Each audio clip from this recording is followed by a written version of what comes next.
We've got some breaking news, Raider Nation.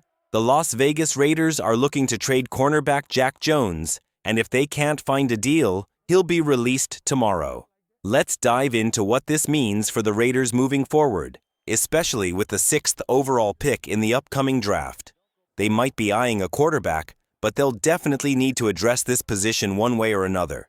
Vincent Bonsignore broke the news, stating that the Raiders are actively trying to trade Jones. If that doesn't pan out, he'll be released on Monday. This report feels like it's coming straight from the Raiders' front office. Bonsignore has a solid track record with the team, often being the go-to guy for news. So when he says they're working on a trade, it's likely a signal to other teams. Hey, you've got 24 hours to make a move for Jack Jones. We're willing to let him go for a 7th-round pick. Now, some might wonder why any team would want to trade for a player if they know he's about to be released. The key here is that he wouldn't just be cut. He'd go through the waiver process. Teams at the bottom of the waiver wire, like the Pittsburgh Steelers or Kansas City Chiefs, might think, hey, this guy has talent. We want him. They could offer a 7th-round pick because, let's be real, Jack Jones is one of the most talented corners in the league. I won't say he's one of the best, especially after last season, but he has the potential. If Jones teams up with an elite defensive coordinator, he could really shine. Look at what Dan Quinn has done with the Washington Commanders. He turned Trayvon Diggs into a top corner and helped other players excel as well. If Jack Jones finds himself in a similar situation, he could become one of the best. However, there's a downside. Jack Jones has a reputation for lacking work ethic. I've heard from reliable sources that he struggles in this area. He's often late to meetings and doesn't put in the effort during workouts.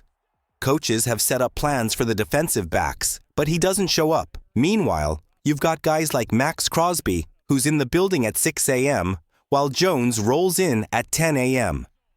That kind of attitude can hold a player back, and it's something teams will definitely consider as they weigh their options. Jack Jones has a habit of showing up exactly when he needs to, and sometimes he's even late for that. It's wild to think that just a few days after I mentioned his work ethic issues, we're now hearing he's being released. I honestly didn't expect this to happen so quickly. I thought the Raiders might give him a chance to prove himself when they report back on April 8th. With his talent, I figured they'd at least sit down and have a conversation. Now, let's be clear. Work ethic and character are two different things. When he was with the Patriots, there were some character concerns, including an arrest at an airport. But he managed to stay out of trouble during his time with the Raiders. The real issue here is his work ethic. As fans, we don't always see who's putting in the effort behind the scenes. That's why I emphasize the importance of that first day back in the building. Coaches and players need to know who's committed and who isn't. I have a feeling that Patrick Graham has already set the tone, recognizing that Jack Jones's work ethic isn't up to par. It makes sense, especially since the new coaching staff doesn't have a history with him.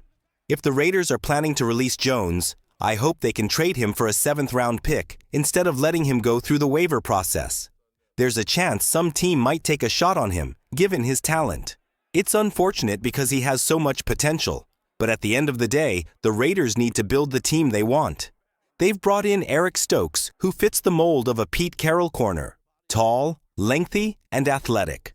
Will Johnson would also be a perfect fit for that system. Plus, there's Jair Brown from Texas, who looks impressive on tape and could be another option for the Raiders with that 6th overall pick. As we look ahead to the draft, there's been a lot of talk about the Raiders potentially bringing in a tackle or a defensive end to replace Malcolm Kuntz. What's exciting about this draft class is that there are probably around 12 defensive ends who could become really good players in the NFL. The Raiders might find a solid defensive end in the 2nd or even 3rd round. Ultimately, the Raiders need to focus on building a winning culture. If they want players who are committed and willing to put in the work, they have to move on from guys like Jack Jones. We can all see the talent he has. He's fluid, quick, and sticky in coverage. But if he can't put in the effort, it's time to let him go. Coaches often encourage players to take chances, And while Jack Jones has been caught on double moves and given up touchdowns, he's also made some big plays with interceptions. That's something Patrick Graham can work with. However, the issue remains. Despite the impressive tape, we don't know about his work ethic, and it's clear that Jack's just not putting in the effort. I really hope the Raiders can trade him, but if not, it's time to move on. The focus now shifts to figuring out the cornerback position. Eric Stokes has been brought in, and I expect him to start. But let's be honest, if Stokes was performing well, the Packers would have kept him around. From what I've heard from fans, he hasn't been great. I've watched his tape, and it's tough to evaluate since he switched schemes a couple of times. Scheme plays a huge role in a player's success, and while he had a solid rookie year, we'll see if the new system under Pete Carroll and Patrick Graham can help him regain that form. We also have guys like Cameron Richardson and Jacorian Bennett, who looked promising last season. Still, the Raiders need to add another corner. The good news is that you can often find solid cornerbacks in the 3rd or 4th round. It's one of those positions where late round picks can be molded into elite players. Just look at Jack Jones. He wasn't a first-round pick, but he showed potential despite his work ethic issues. There are plenty of examples of late-round corners who have excelled. Take Darren Bland, a 5th-round pick who's made a name for himself. Or look at Mike Sainristil from Michigan, who's been solid with the Commanders. The Chiefs have consistently drafted talented corners at the end of the 1st round, proving you can find players who fit your system and succeed. I bring up Stanford Routt as an example, because he thrived in the Raiders' press-man coverage scheme. He stepped in after Nnamdi Asomugha left and became one of the best statistically. Cornerback is a position where you can find talent late in the draft, but I'll say this. The top 2 or 3 corners in the league are usually top 5 or at least top 10 picks. Jalen Ramsey and Derek Stingley are prime examples of that. If there's a corner of that caliber available in the draft, you have to take him. However, it's not guaranteed that those elite corners will be there. The Raiders haven't had the best luck with first-round corners, but they need to keep their options open and build a strong secondary. When you're picking in the top 6, you want to have a shot at the best corner in the class. And historically, those picks tend to work out pretty well. Now there's another name to keep an eye on. Mason Graham, the defensive tackle from Michigan. Adam Schefter reported that Graham is visiting the Cleveland Browns on Monday and then heading to the Raiders on Tuesday. As we discuss the possibility of the Raiders drafting a cornerback to replace Jack Jones, it's crucial to remember the importance of specific positions. In my opinion, defensive ends, defensive tackles, offensive tackles, quarterbacks, and wide receivers are the positions you want to target in the 1st round, especially if you're in the top 10. Let's be real. Drafting a running back or a safety in the top 10 doesn't usually have the same impact as those other positions. No offense to Ashton Gentry, he's a great player. But the reality is that defensive tackles, defensive ends, offensive tackles, quarterbacks, and wide receivers can change the game. Sure, wide receivers depend on their quarterbacks to some extent, but we've seen guys like Justin Jefferson thrive even when their QB situation isn't ideal. Davante Adams has had success with different quarterbacks too. If you can find an elite wide receiver, he can transform an offense. Now, about Mason Graham, I'm not particularly high on him. If the Raiders were to draft him with the 6th overall pick, I'd be disappointed. Here's the thing. If you're taking a defensive tackle that high, it should be because he's an elite pass rusher. You want someone who can disrupt the quarterback, not just a solid run defender.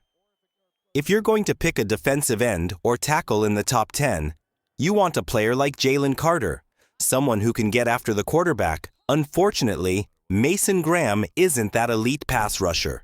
He's decent, but he doesn't have that game-changing ability. Mason Graham is somewhere in the middle of the pack when it comes to defensive tackles. If you look at the 64 starting defensive tackles in the NFL, he probably falls around the 40th range. But with the 6th overall pick, that's not what you want. You're looking for an elite pass rusher, and unfortunately, this class doesn't have one. For anyone claiming Mason Graham is a top 5 or even top 3 player in this draft, I have to disagree. He simply isn't on that level. Players like Travis Hunter and Abdul Carter are far superior at their positions compared to Graham. While I wouldn't want the Raiders to draft him, I will say this. Mason Graham is incredibly strong, and you can see that on tape. He plays low and leverages himself well against opponents, making it hard for them to move him. His ability to anchor in the run game and control gaps is definitely elite.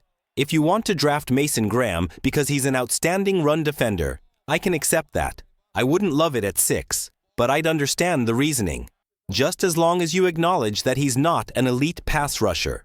Personally, I don't have a consensus number 1 defensive tackle in this class, and I'm not alone in that opinion. Brett Coleman recently shared his thoughts on this, and I completely agree with him.